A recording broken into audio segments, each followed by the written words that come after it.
Assalamualaikum dear students, how are you? You will be fine, I hope so. Here is your chemistry instructor Muhammad Aqib Ayaz.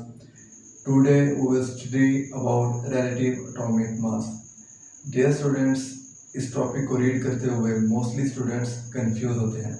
अगर आप इस topic को अच्छे से समझना चाहते हैं तो इसके लिए ज़रूरी है कि आप जुड़े रहें इस वीडियो के आखिर तक। डियर स्टूडेंट्स, इससे पहले कि हम रिलेटिव एटॉमिक मास की डेफिनेशन पर जाएं, हम ये देख लेते हैं कि रिलेटिव एटॉमिक मास का कंसेप्ट क्या है और रिलेटिव एटॉमिक मास की टर्म क्यों यूज़ होती है, अकेले एटॉमिक मास की टर्म हम क्यों यूज़ नहीं करते। तो dear students, evidence of atom वाले टॉपिक में हमने डिटेल से स्टडी किया था कि atom is the smallest particle of this universe. Atom जो है वो इस कायनात का सबसे छोटा पार्टिकल है। एटम के छोटे होने का अंदाज़ा हम इस बात से लगा सकते हैं कि एटम ना तो नेक्ड आई और ना ही लाइट माइक्रोस्कोप से विजिबल है, बल्कि हमने ये कहा था कि अगर इलेक्ट्रॉन माइक्रोस्कोप के नीचे ग्रेफाइट के पीस को मैग्नीफाई करके देखा जाए तो डार्क और ब्राइट बैंड जो थी वो एम्प्टी स्पेस की सूरत में नजर आती थी। तो डियर स्टूडेंट्स, इतने छोटे पार्टिकल्स के मास या साइज को डिटरमाइन करना ऑलमोस्ट इम्पॉसिबल है। हमारे पास कोई ऐसी टेक्निक, कोई ऐसा इंस्ट्रूमेंट नहीं है जो डायरेक्टली हमें एटम के मास को या एटम के साइज को डिटरमाइन करके दे। हाँ, अलबत्ता कुछ मेथड ज़रूर है जो हेल्प आउट करते हैं। किस चीज़ की हेल्प आउट में कि जिस भी एलिमेंट के एक एटम का आपने मास डिटरमाइन करना हो, आप उसका कंपैरिजन करवा देते हैं। किसके साथ कंपैरिजन करवा देते हैं? कार्बन 12 स्टैंडर्ड के साथ। कार्बन 12 स्टैंडर्ड के साथ कंपैरिजन करने के बाद आप ये देखते हैं कि किसी भी एलिमेंट का एक एटम जो है वो कार्बन 12 स्टैंडर्ड से लाइट है या हैवी है। लाइट है तो कितना लाइट है, और अगर हैवी है तो कितना हैवी है। तो कंपैरिजन करके आप किसी भी एलिमेंट के एक एटम को जो मास भी देंगे वो क्या कहलाएगा? रिलेटिव एटॉमिक मास। तो डियर स्टूडेंट्स, यही डेफिनेशन है रिलेटिव एटॉमिक मास की कि the mass of an atom of an element, कि किसी भी एलिमेंट के एक एटम का मास जो निकाला गया हो कैसे कंपेयर करके। अब किससे कंपेयर किया है? कार्बन से। कार्बन के किस एटम से? 12 मास रखने वाले एटम से कंपैरिजन करके किसी भी एलिमेंट के एक एटम का जो भी मास निकलता है वो क्या कहलाता है? Relative atomic mass. Dear students, आपके जहन में एक सवाल आ रहा होगा कि हमने स्टैंडर्ड के लिए कार्बन को ही क्यों सिलेक्ट किए हैं? पीरियोडिक टेबल की 118 एलिमेंट्स थी, हम किसी और को भी तो सिलेक्ट कर सकते थे। तो डियर स्टूडेंट्स, अगर आपके जहन में सवाल आ रहा है तो आप सही दिशा में सोच रहे हैं। जब डाल्टन ने एटॉमिक थ्योरी दी थी और एटम को इंट्रोड्यूस कराया था तो उस टाइम के जितने भी केमिस्ट थे उनमें एक हलचल सी मच गई थी। सब इस क्यूरियसिटी में थे, सब इस इंटरेस्ट में थे कि एटम के स्ट्रक्चर को डिटरमाइन करना चाहिए, एटम की प्रॉपर्टीज को डिटरमाइन करना चाहिए, एटम के मास को डिटरमाइन करना चाहिए, एटम के साइज को डिटरमाइन करना चाहिए। तो उस टाइम कंपैरिजन के लिए सबसे पहले हाइड्रोजन को जो है वो सेलेक्ट किया गया। तो जब हाइड्रोजन को सिलेक्ट किया गया तो उस टाइम रिलेटिव एटॉमिक मास की डेफिनेशन कुछ ऐसे होती थी कि रिलेटिव एटॉमिक मास किसी भी एलिमेंट के एक एटम का वो मास होता है जो हमने हाइड्रोजन के एक मास रखने वाले एटम से कंपेयर करके निकाला होता है। तो डियर स्टूडेंट्स, हाइड्रोजन जो है वो बाद में नाकाम हो गया, वो स्टैंडर्ड नहीं रहा, क्योंकि हाइड्रोजन से जब कंपैरिजन करके निकालते थे तो मोस्टली एलिमेंट्स के जो एटॉमिक मासेस थे वो फ्रैक्शन में आ जाते थे, जबकि हमें तो होल नंबर में एटॉमिक मासेस चाहिए होते हैं। फिर जब ऑक्सीजन को इस्तेमाल किया गया तो ऑक्सीजन ने बहुत से एलिमेंट्स का इशू जो था वो रिजॉल्व कर दिया, लेकिन कुछ एलिमेंट्स स्टिल ऐसे थे जिनकी एटॉमिक मासेस फ्रैक्शन में आते थे। तो फिर जब कार्बन को स्टैंडर्ड के तौर पर लिया गया तो कार्बन जो था वो तमाम के तमाम स्टैंडर्ड पर पूरा उतरा।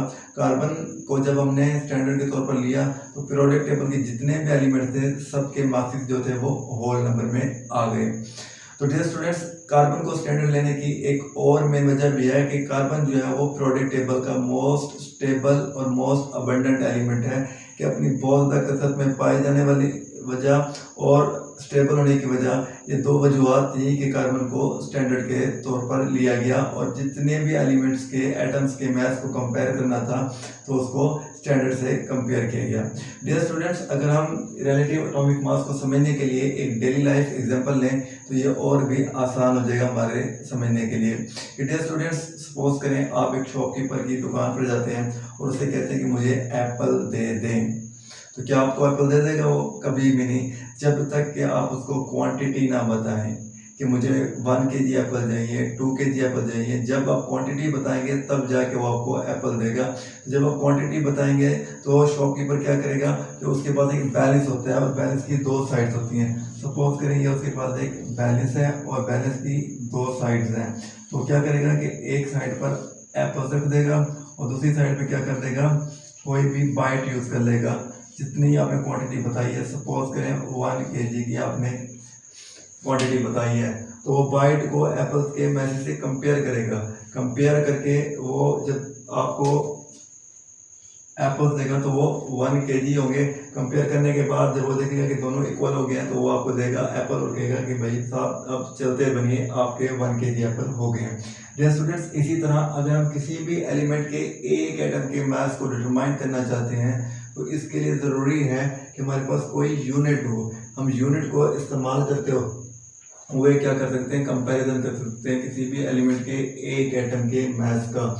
तो अब डियर स्टूडेंट्स, एटम जो है ये बहुत छोटा है, तो इसके लिए बहुत छोटे यूनिट की ज़रूरत होती है। ऐसे यूनिट की ज़रूरत होती है जो एटम के मास या एटम के साइज या पार्टिकल से क्या करता हो, रिलेट करता हो। तो डियर स्टूडेंट्स, ऐसा ही एक यूनिट है atomic mass unit. Atomic mass unit क्या है? The unit used to express relative atomic mass. कि एटॉमिक मास को एक्सप्लेन करने के लिए, एटॉमिक मास को रिप्रेजेंट करने के लिए जो यूनिट इस्तेमाल किया जाता है वो कहलाता है एटॉमिक मास यूनिट। अब एटॉमिक मास यूनिट की रिप्रेजेंटेशन क्या है, इसको सिंबल क्या है, AMU। कि AMU क्या है, एब्रीविएशन है एटॉमिक मास यूनिट का। अब एटॉमिक मास यूनिट जो है ये क्या है, 1/12 है mass of an atom of carbon 12 के 12 मास रखने वाले कार्बन का 12वां हिस्सा क्या कहलाता है, एटॉमिक मास यूनिट कहलाता है। Dear students, relative atomic mass के जो यूनिट है एटॉमिक मास यूनिट, इसको समझने के लिए जो हम हाइपोथेटिकल एग्जांपल पढ़ते हैं वो हम कार्बन को ही लेकर पढ़ते हैं। सपोज करें डियर स्टूडेंट्स, ये कार्बन का एक एटम है।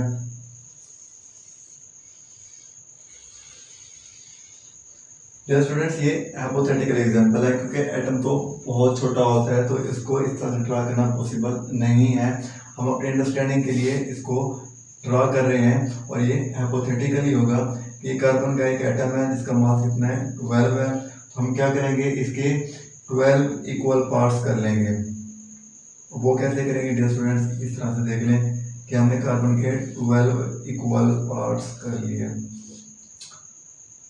अब डियर स्टूडेंट्स, इसका कोई सा भी एक पार्ट ले लिया, सपोज करें आप ये पार्ट ले लेते हैं तो आपके पास ये क्या कहलाएगा, 1 AMU कहलाएगा।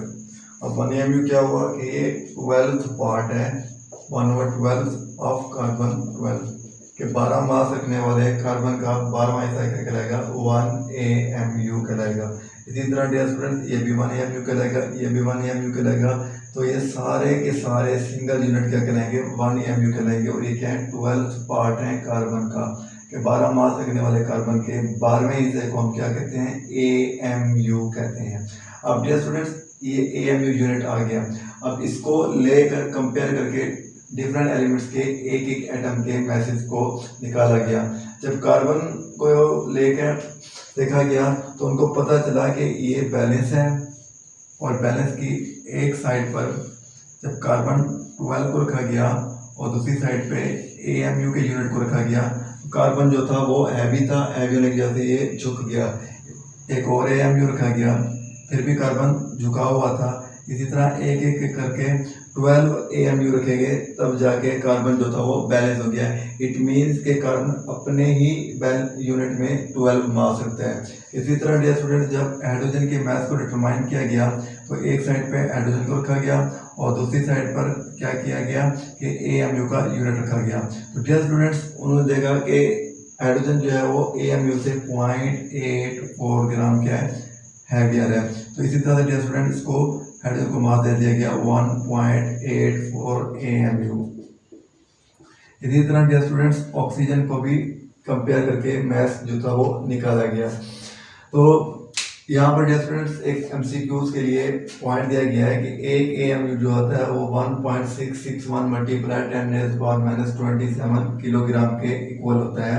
अब डियर स्टूडेंट्स ये देखें कि कितनी छोटी वैल्यू है कि 1 से पहले 26 टाइम जीरो लगाएं तब जाके आपके पास एक एएमयू जो है वो बनता है। अगर हम इसको मिलीग्राम में लेके जाना चाहें या ग्राम में लेके जाना चाहें तो हम क्या करेंगे, डिवीजन करेंगे। जिस तरह के 1 kg में 1000 ग्राम होते हैं तो हम क्या करेंगे कि इस वैल्यू को 1000 से डिवाइड कर देंगे, हमारे पास किस में वैल्यू आ जाएगी, ग्राम में आ जाएगी। इसी तरह डियर स्टूडेंट्स जब ग्राम वाली वैल्यू को हम मजीद 1000 से डिवाइड करेंगे तो हमारे पास मिलीग्राम आ जाएगा। तो इस तरह से यूनिट चेंज करके आपसे बोर्ड में एमसीक्यूज पूछा जा सकता है। तो डियर स्टूडेंट्स ये था हमारा टॉपिक रिलेटिव एटॉमिक मास का, जिसमें हमने इसकी डेफिनेशन को देखा, इसके यूनिट को देखा और डिफरेंट एग्जांपल लेके समझने की कोशिश की कि रिलेटिव एटॉमिक मास क्या होता है। आपको अगर इसमें कोई भी कंफ्यूजन हो, कोई भी क्यूरी हो तो आप कमेंट सेक्शन में मुझसे पूछ सकते हैं। तो डियर स्टूडेंट्स मुलाकात होगी नेक्स्ट वीडियो में एक नए लेक्चर के साथ, तब तक अपना ख्याल रखिएगा। अस्सलाम वालेकुम।